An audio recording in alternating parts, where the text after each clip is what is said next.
I fixed the alien princess's broken armor, and now she's telling everyone, this man is my husband. Redfall Station smelled like recycled air and broken dreams, which was exactly what Theo had come to expect from a frontier outpost that existed primarily because someone had once found lithium deposits in the nearby asteroid belt. That someone had made a fortune. Everyone else just made do.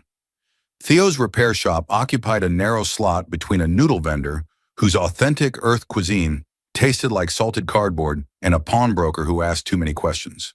The sign above his door flickered between Theo's repairs and Heyo's repairs, depending on the station's power fluctuations, which happened roughly every 20 minutes. He'd been meaning to fix it for 3 years now. Somehow he never got around to it. Inside, the shop was organized chaos. Workbenches lined the walls, covered in mining equipment that had seen better decades, exoskeleton joints that needed re-welding, and one very stubborn plasma cutter that refused to maintain a consistent beam width, no matter how many times Theo calibrated it. The plasma cutter and he had been engaged in a personal war for the past month. So far, the plasma cutter was winning. You're being petty, Theo informed the device, adjusting the magnetic containment field for the 17th time. You know that, right? This is beneath you. The plasma cutter hummed innocently. A Vaxorian prospector had dropped off the cutter 2 weeks ago, promising to return soon. In Frontier Station terms, soon could mean anything from tomorrow to never. Theo had learned not to take it personally. He'd also learned to charge half up front. The evening crowd outside was picking up. Shift change at the processing facility meant workers flooding toward the entertainment district, such as it was. Redfall's idea of entertainment consisted of 3 bars, a gambling hall that was definitely rigged, and a recreational facility that offered virtual reality experiences of places that weren't Redfall Station. Theo had tried it once. The simulation of a Earth beach had somehow made him more depressed than usual. He was considering closing early when the door chimed. She had to duck slightly coming through. Not because she was extraordinarily tall, though she had a good few inches on Theo's already respectable height, but because she carried herself in a way that seemed to require more space than physics strictly allocated. Her skin caught the shop's harsh fluorescent lighting and transformed it into something softer, a faint blue radiance that reminded Theo of bioluminescent algae he'd seen once in a documentary about Earth's oceans. The ears registered a moment later. They swept back from her face in elegant points, longer than any human's, decorated with fine silver rings that caught the light. Not human then, though she was close enough that Theo's hindbrain needed a moment to recalibrate. But it was the armor that made him forget the plasma cutter entirely. It hung across her arms like a fallen hero. And that wasn't poetry. That was just the truth of it.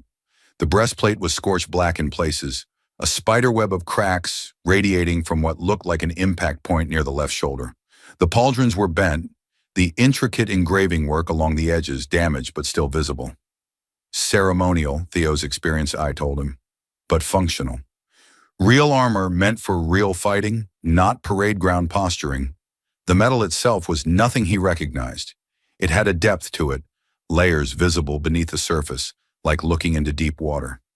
Inlaid along the edges were patterns that might have been decorative or might have been functional, possibly both. Some kind of energy distribution network maybe, though the technology was beyond anything he'd seen on Redfall. Can you repair this? Her voice was low, accented in ways that suggested her mouth wasn't quite shaped for standard station pidgin. Theo set down his tools carefully, aware that his hands had developed a slight tremor. That happened sometimes when he encountered something truly beautiful. I can look at it. She approached the workbench and laid the armor down with a gentleness that spoke of deep care. Up close, he could see more damage, scoring along the back plates, a shattered clasp, stress fractures in the metal that suggested it had taken hits that should have punched straight through.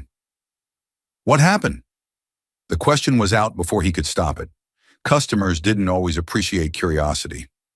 A misunderstanding, she said, with the kind of diplomatic vagueness that meant someone had tried to kill her. Involving pirates and a territorial dispute, and possibly some cultural insensitivity on my part regarding sacred nesting grounds. Sounds complicated. It was resolved. She paused. Explosively. Theo picked up his jeweler's loupe and examined the damaged areas more closely. The metal was still warm, though the battle must have been hours ago. Not heat retention, something else. The energy distribution network theory was looking better. He traced one of the intact engravings with a gloved finger, noting the precision of the work, the way the channels seemed to flow naturally rather than being forced. "This is masterwork," he said quietly. "I've never seen anything like it." Something shifted in her expression. Relaxation, maybe, or relief. "You recognize quality." "I recognize when I'm looking at something that took someone years to make properly." He set down the loupe. "I can repair it. It'll take time, probably through the night. This isn't work you rush." "How much time?" "Have it ready by morning." She named a price. He countered with something lower. She looked at him like he'd spoken in an alien language, which technically he had. "That's insufficient for work of this complexity." "That's my rate." "Your rate is insulting to your skill. My rate is what keeps customers coming back." Theo allowed himself a small smile. "Besides, I charge extra for rush jobs. This cancels out to reasonable." She studied him for a long moment, those sapphire eyes cataloging details he couldn't guess at. Finally, she nodded. "Morning, then. I'll return at first light cycle." "Works for me." She moved toward the door, then paused. "My name is Kalara." "Theo." "Be careful with it, Theo. That armor is—" She searched for words. "Important." After she left, he stood looking at the damaged pieces for a long time, aware that he'd just agreed to something that felt larger than a simple repair job. The armor seemed to glow faintly in the shop's harsh light, waiting. "Right," he told the empty room. "No pressure." The plasma cutter hummed mockingly from its corner. Theo started with coffee, which was a mistake. The station's synthetic blend tasted like someone had distilled regret into liquid form and added artificial sweetener.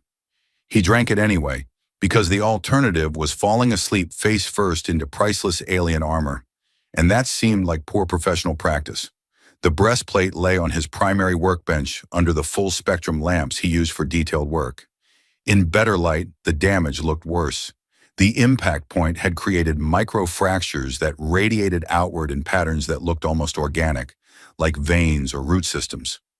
Whatever had hit this had hit hard enough to make the metal remember the experience. He pulled up his scanning rig, a cobbled-together mess of sensors he'd traded for over the years, and ran a full-spectrum analysis. The results made him blink and run them again. The armor wasn't just metal. There were crystalline structures embedded in the matrix, some kind of lattice that ran through the entire piece. Energy storage, maybe, or distribution. Possibly both. The technology was decades beyond anything in his repair manual. "You're showing off," he informed the armor. "I appreciate that in craftsmanship." The forge took 20 minutes to reach working temperature. Theo used the time to sketch out a repair plan, mapping the fracture patterns and trying to understand the original maker's intent. The engravings weren't just decorative. They followed the stress lines in the metal, reinforcing weak points while maintaining flexibility. Whoever had forged this understood that armor needed to move with its wearer, needed to breathe. He selected his tools carefully. His best hammer, the one with the perfectly balanced weight that felt like an extension of his arm. Precision tongs, a set of delicate picks for the detailed work. His father's anvil, salvaged from a dozen stations and still perfectly true. The first heat was always a negotiation. Too hot and you damaged the temper. Too cool and the metal wouldn't move. Theo had been doing this long enough that his hands knew the color of the metal before his brain registered it. That perfect orange-yellow that meant the metal was ready to listen. He worked the damaged section carefully, letting the hammer fall with measured strikes that coaxed rather than forced. The metal responded oddly, almost eagerly, as if it wanted to return to its original shape. The crystalline structures in the matrix seemed to guide his work, showing him where to apply pressure, where to let it cool. "Helpful," he muttered. "I like that in armor." 2 hours in, his shoulders were burning, and his coffee had gone from terrible but hot to terrible and cold. He took a break to stretch, rolling his neck and hearing things pop that probably shouldn't. Through the shop's small window, he could see Redfall's main corridor, still busy despite the late hour. A group of miners stumbled past, laughing about something. A security drone drifted by on patrol, its sensors sweeping for trouble. normal. Everything was beautifully, perfectly normal out there. In here, he was repairing armor that seemed to be made of solidified starlight and good intentions. He returned to the work. The pauldrons were next. Their decorative edges crumpled from impacts. These required finer work, patience to tease the metal back into alignment without losing the delicate engraving. Theo found himself falling into the meditative rhythm that came with good work. The hammer's ring, the metal's response, the gradual transformation from broken to whole. His backup coffee maker gurgled angrily in the corner, producing something that was technically coffee in the same way that plasma was technically a state of matter. He drank it anyway, barely tasting it, his attention fixed on a particularly stubborn section that didn't want to align properly. "Come on," he coaxed, applying heat and pressure in careful measures. "Work with me here. I'm trying to help." The metal shifted, finally sliding into place with a satisfying click that shouldn't have been audible, but somehow was. Around 3 in the morning, he discovered something interesting. The energy distribution channels in the armor weren't just channels. They were a network, all connected, all part of a larger system. When he repaired one section, he could see the effect ripple through adjacent areas, like dropping a stone in still water. The armor was integrated in ways he was only beginning to understand. "You're complicated," he told it. "I respect that, but you're not making this easy." His hands moved automatically now, muscle memory taking over while his conscious mind worked through the puzzle. Heat, hammer, quench, examine. Heat, hammer, quench, examine. The rhythm of it was older than space stations, older than frontier outposts, maybe older than the species that had made this armor in the first place. By 5 in the morning, he'd moved on to polishing. This was delicate work, bringing back the luster without damaging the engravings or disturbing the crystalline matrix beneath. He used compounds he'd mixed himself, recipes traded from other craftsmen across a dozen stations. The metal responded beautifully, the blue-silver sheen emerging like dawn breaking. The final step was the clasps and fittings. These were precision work, requiring tools fine enough for jewelry. Theo's eyes burned and his hands had moved past tired into a strange state of hyperfocus, where they seemed to operate independently of his exhausted brain. He replaced the shattered clasp with one he machined from stock metal, careful to match the original's design. Not perfect, but close enough that only an expert would notice the difference. When he finally stepped back, the first light of station morning was filtering through the window. The armor lay on his workbench, whole again, gleaming softly in the dawn light. The repairs were visible if you knew where to look. Slightly different grain in the metal, the new clasp's minute variation in design. But the piece was complete, functional, beautiful. Theo realized he'd been holding his breath. "Not bad," he said, his voice rough from hours of silence. "Not bad at all." He made more coffee, drank it while staring at his work, and tried to remember if he'd ever felt quite this satisfied with a repair job. The armor seemed to glow with an inner light, though that might have been exhaustion playing tricks on his vision. The shop's door chime made him jump. He'd forgotten the rest of the universe existed. Kylara stood in the doorway, backlit by corridor lights, and her expression when she saw the armor made every hour of lost sleep worthwhile. She moved through the shop like she was walking through a temple, her steps careful, measured. Theo found himself standing straighter, despite the exhaustion weighing on his bones. He'd seen customers react to good work before, but nothing quite like this. Kylara stopped at the workbench, her hand hovering over the breastplate without quite touching it. The early morning light caught the restored engravings, making them seem to shimmer. She traced the air above the repairs, following lines only she could see, and Theo noticed her fingers were trembling slightly. "You," she paused, swallowed, tried again. "I thought perhaps you could patch the worst damage. Make it functional again. It's what I do." Theo shrugged, uncomfortable with the intensity of her focus. "Just hammer work and patience. Nothing fancy." She picked up the breastplate with both hands, turning it in the light, examining every angle. A sound escaped her that might have been a laugh or might have been something else entirely. When she looked up at him, her eyes were wet. "Oh no," Theo said quickly. "No, please don't. I'm very bad with crying. I once made a Centaurian cargo hauler cry because I fixed his favorite wrench, and I just stood there like a malfunctioning service droid saying, there, over and over. That surprised a laugh out of her, though tears still tracked down her cheeks. This armor has been in my family for 7 generations. My great-grandmother wore it in the Spire Wars. My mother wore it when she defended our home system from the Kresh incursion. I wore it the day I took my oath as... She stopped. It doesn't matter. What matters is that I damaged it. I failed to protect what they had preserved. You didn't fail. Theo gestured at the impact points. Something hit this hard enough to crack reinforced combat plate. The fact that you're standing here means the armor did its job. It protected you. And I dishonored it in return. You brought it to someone who could fix it. That's not dishonor. That's just sense. He picked up his cold coffee, made a face, set it back down. Besides, armor's meant to get damaged. That's literally its entire purpose. Taking hits so you don't have to. She set the breastplate down carefully and picked up one of the pauldrons, examining the restored engravings. These patterns, you preserved them perfectly. How did you know their significance? I didn't. They just seemed important, so I made sure not to lose them. Theo rubbed his eyes, feeling the grit of sleeplessness. The engraving follows the stress lines in the metal. Structural reinforcement disguised as decoration. Very clever design. My people have been perfecting this technique for centuries. She turned the pauldron in her hands. These specific patterns, they tell stories. This one represents the mountain where my family's house was founded. This one is the constellation that guided our ships to this sector. This spiral is the symbol of continuity, of unbroken lineage. So no pressure on the repair job, then? She smiled, but it was a complicated expression. You've done more than repair metal, Theo. You've restored my connection to my ancestors. You've preserved their legacy. Do you understand what that means? That you're satisfied with the work? It means... She stopped, pulled out a communication device that looked like a silver disc, and began speaking rapidly in a language that sounded like music and water flowing over stones. Theo caught his own name in there somewhere, and possibly the word for armor, but the rest was beyond him. What are you doing? He asked when she paused for breath.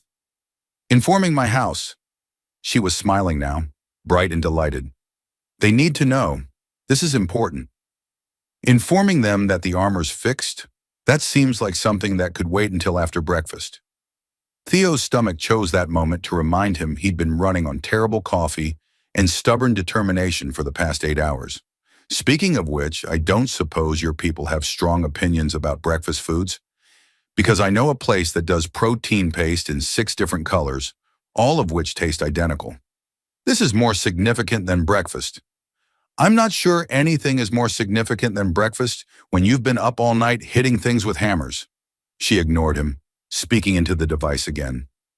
Theo heard acknowledgments coming back in the same musical language, multiple voices overlapping. That seemed like a lot of people to inform about a repair job, but maybe her culture was really into craftsmanship. He could respect that. Kylora finished her call and turned back to him, her expression shifting into something that made Theo's exhausted brain send up warning flags it was too tired to properly interpret. There's something you should know about my people, she said. We have traditions regarding sacred objects and those who tend them. Sure, makes sense. Lots of cultures have that. Theo picked up his coffee mug again, remembered it was terrible, drank it anyway because his body needed something to process. My grandfather used to say a well-maintained tool was a prayer to the future. Your grandfather sounds wise. She picked up the breastplate again, holding it against her chest. It caught the light, seeming to pulse with that inner radiance Theo had noticed before. In my culture, when someone preserves an object of profound personal and familial significance, when they restore what was broken, when they honor the legacy of our ancestors through their skill, we consider them bonded to us. Bonded, like friends? Like family. She met his eyes steadily. Like the closest of family bonds. That's nice.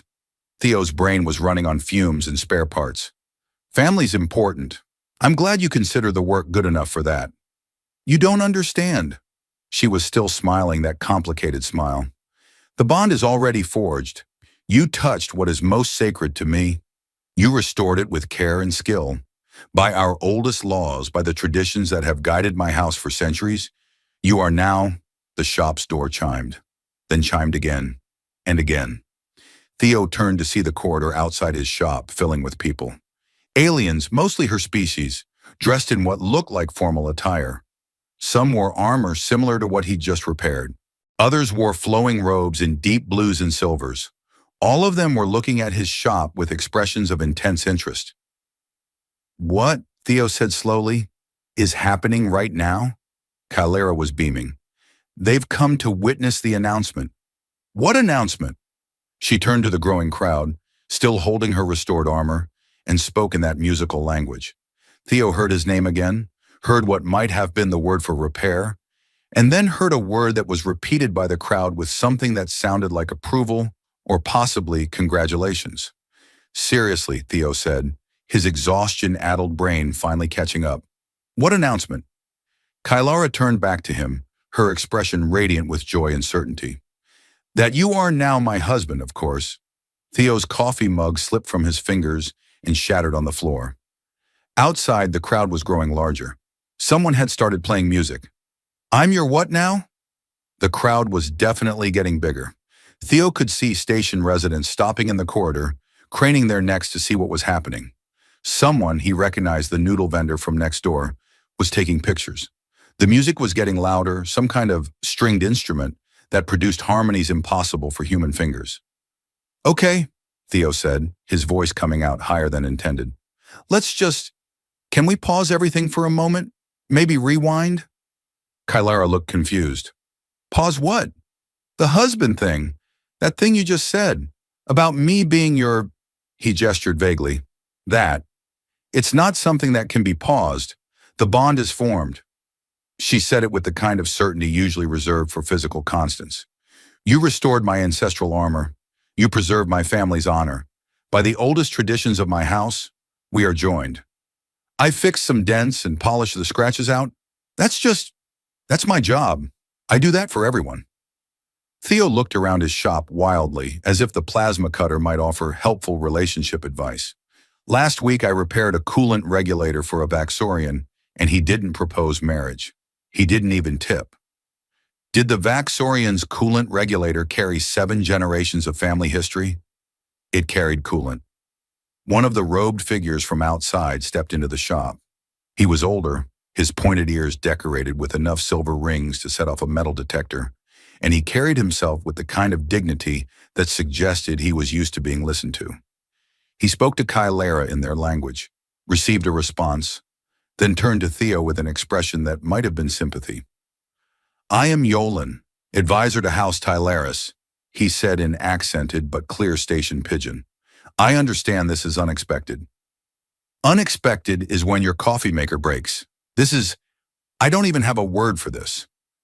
"Perhaps I can explain our traditions more clearly." Yolan gestured and 2 more robed figures entered, carrying what looked like a portable projection unit. They set it up on Theo's workbench, carefully moving aside his tools. "Among our people, ancestral armor is not merely protective equipment. It is a living connection to those who came before. Each generation adds their story to it, their battles, their honor." The projection flickered to life, showing armor similar to what Theo had repaired. The image shifted, showing different wearers across what must have been centuries. Each one added something, a new engraving, a modification, a mark of their achievements. "When armor is damaged beyond our ability to repair," Yolan continued, "it represents a severing of that connection, a failure of guardianship." He looked at Kylara, who had gone very still. Princess Kylara believed she had broken an unbreakable chain. "Princess?" Theo's voice cracked on the word. "Did I not mention that?" Kylara had the grace to look slightly embarrassed. It seemed less important than the armor.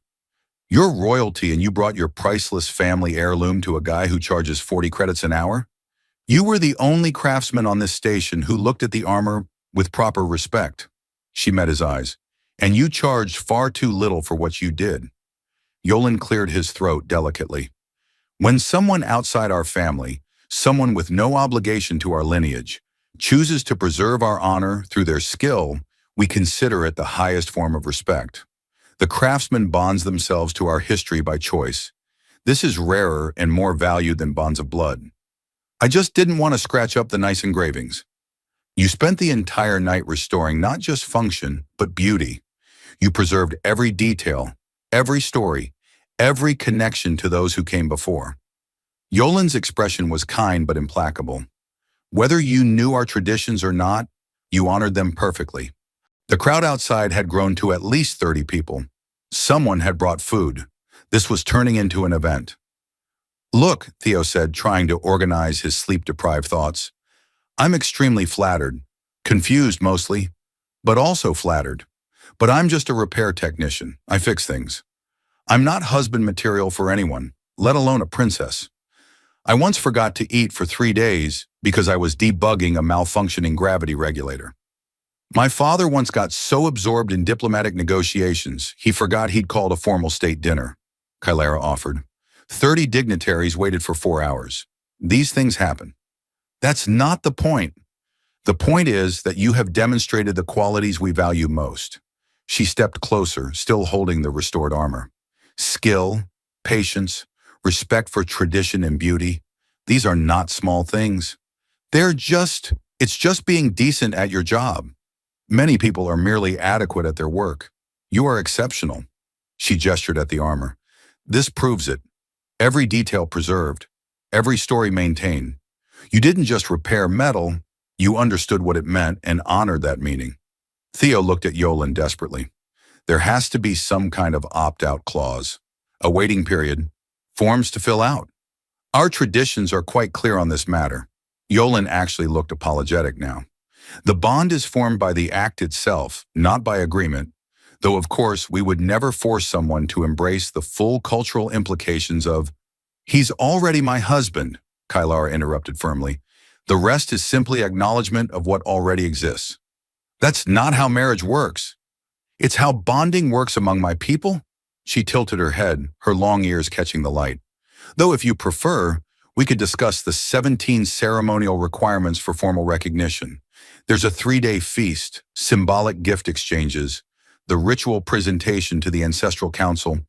No, I mean, let's not plan a wedding right now. Can we just... Theo pressed his palms against his eyes. Can everyone please leave my shop so I can process this without an audience? Yolan spoke to the crowd in their language. There was some discussion, a few protests, but eventually they began to disperse. The music faded. The noodle vendor looked disappointed. When Theo lowered his hands, only Kylara and Yolan remained. I need you to understand something, Theo said carefully. I respect your traditions. I really do. But I can't just suddenly be someone's husband because I did good repair work.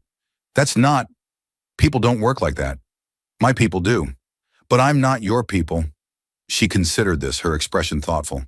No, you're not, which makes what you did even more remarkable. You honored traditions you didn't know existed, preserved stories you couldn't read, and treated something precious with the care it deserved simply because you recognized it was precious. She set the armor down gently on his workbench. Perhaps that's exactly what makes the bond real. Yolan excused himself with a slight bow, leaving Theo and Kylara alone in the shop. The armor sat between them on the workbench like a very expensive, very complicated chaperone. Outside, Redfall Station was waking up properly. Shift changes, the rumble of cargo loaders, the everyday chaos of a frontier outpost that had no idea its local repair technician had just accidentally married royalty. Coffee? Theo offered because his brain had apparently given up on complex problem-solving and defaulted to basic hospitality. Is it the terrible synthetic blend you were drinking earlier? It's literally the only kind I have. Then yes. He moved to his backup coffee maker. The primary one had died honorably during the Great Repair Marathon of last night, and started the brewing process. The machine gurgled ominously. Kylara settled onto one of his work stools with the kind of grace that made the battered furniture look like a throne. So, Theo said, watching brown liquid that was only coffee in the legal sense drip into a chipped mug. Princess.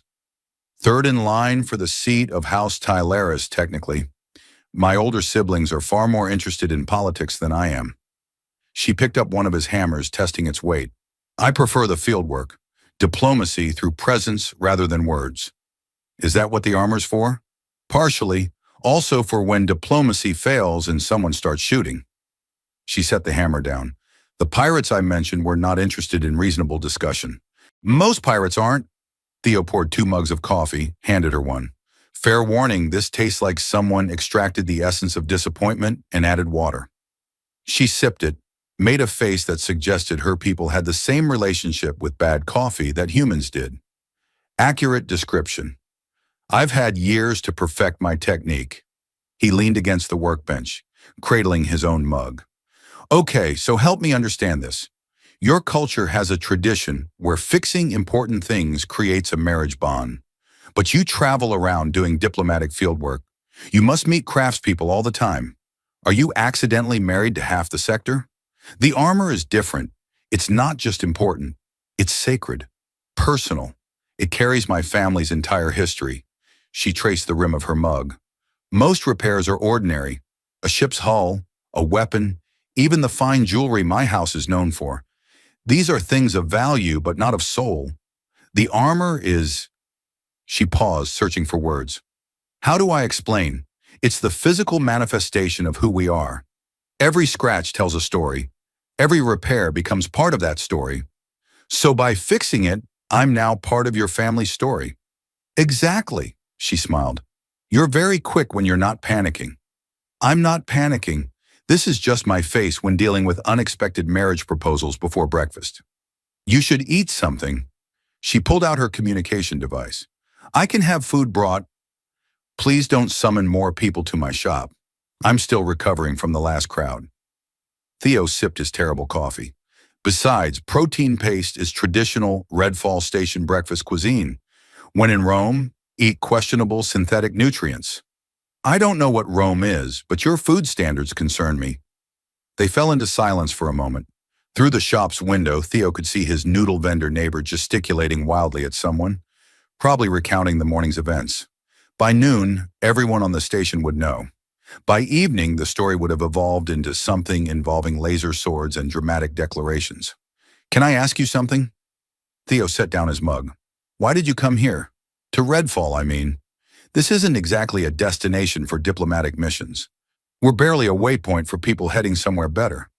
I was tracking the pirates. They'd stolen something from a merchant vessel. Navigation data for protected routes through the Kelder Nebula. The merchant was one of our house's treaty partners. She turned her mug in her hands.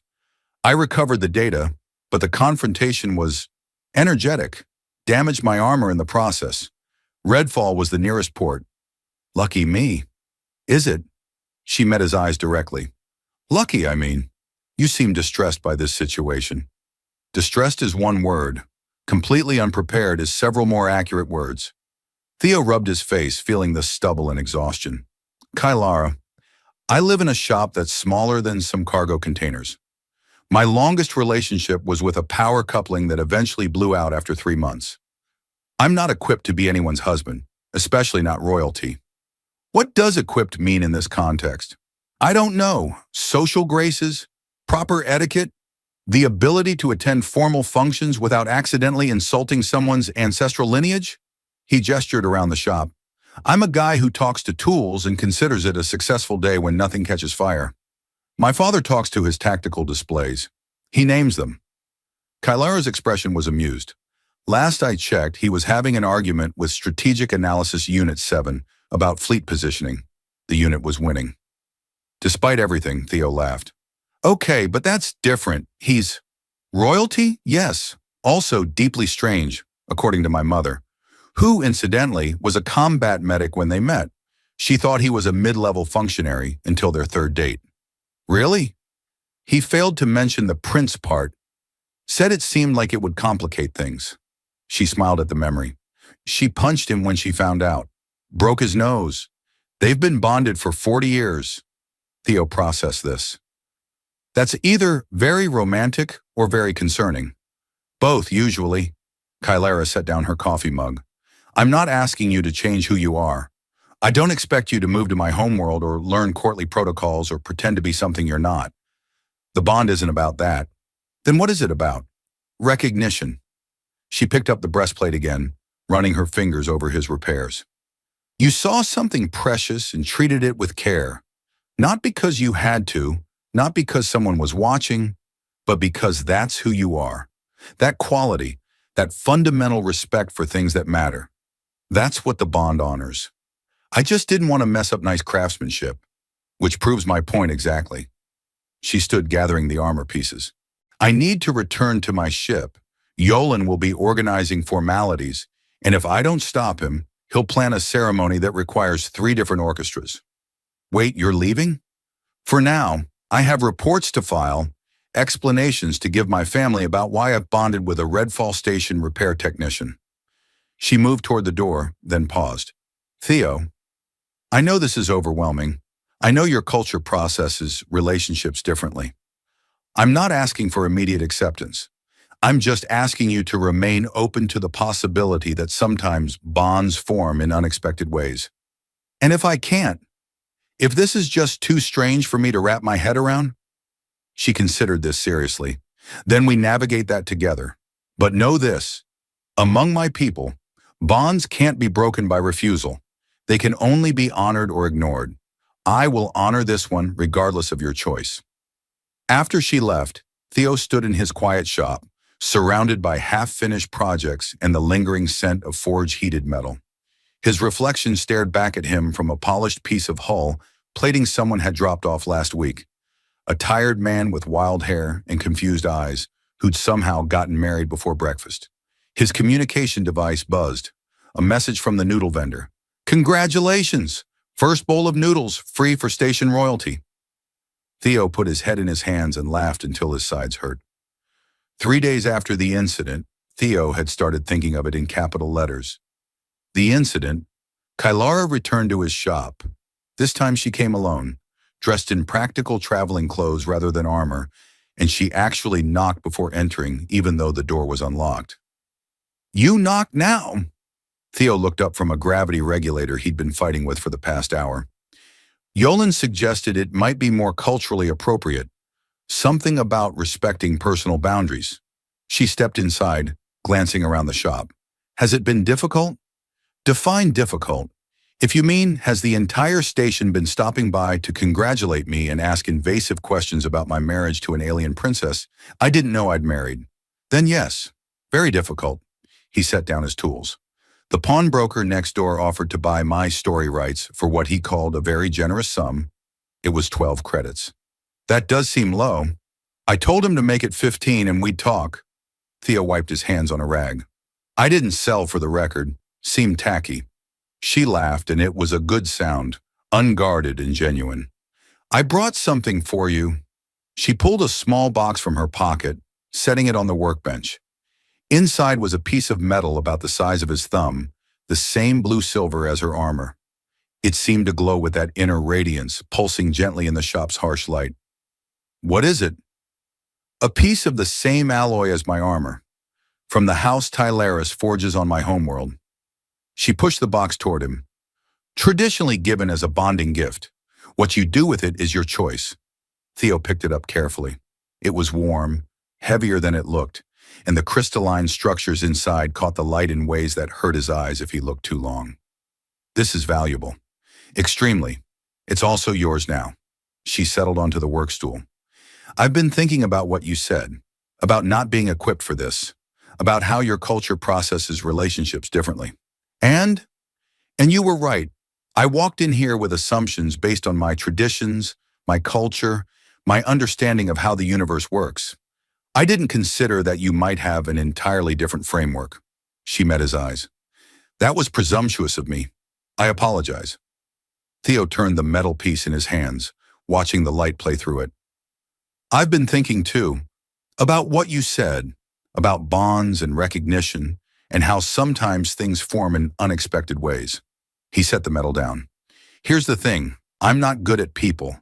I'm good at fixing things that are broken, at understanding how pieces fit together, at taking something damaged and making it whole again. That's my skill set. Relationships, though, those don't come with schematics. No one gets a schematic for relationships. My point is that I'm awkward and weird, and I live in a shop, and my idea of excitement is successfully calibrating a plasma cutter. He gestured around them. I'm not prince material. I'm barely functional adult material. My father collects ancient projectile weapons and names them. My mother once threatened a trade delegation with a surgical saw because they insulted our family's honor. Functional is overrated. Kalara leaned forward. What I'm trying to say is that I don't need you to be anything other than what you are. The craftsman who spent all night preserving something precious because it was the right thing to do. You make it sound noble. I was just doing my job. That's what makes it noble. They sat in silence for a moment. Outside, Redfall Station continued its endless cycle. Ships docking and departing, people arriving and leaving, the constant churn of frontier life. Theo's shop was just one small point of stillness in all that motion, a place where broken things came to be made whole. So what happens now, he asked finally. Do I need to learn formal protocols? Practice my bowing? Figure out which fork to use at state dinners? We have 17 different types of formal dining implements. You'd hate it. She smiled. What happens now is up to you. I return to my duties. You continue yours. The bond exists whether we acknowledge it daily or simply carry it quietly. There's no requirement for grand gestures or immediate cohabitation. But you'll tell people I'm your husband. I already have. It's done. She picked up the piece of metal, held it up to the light. But what that means practically can be flexible. We're not the first cross-cultural bonding in my family's history. We can write our own terms. What do you want the terms to be? She considered this carefully. I want to know that somewhere in the galaxy, there's someone who understands the value of preservation. Someone who treats precious things with care. Someone who sees beauty in craftsmanship and honors it. She set the metal down. I want to know you're here, doing what you do, being who you are. That's enough. That's not very husband-like. Perhaps not by your culture's standards. By mine, you've already fulfilled the essential requirements by existing and being yourself. She stood, preparing to leave.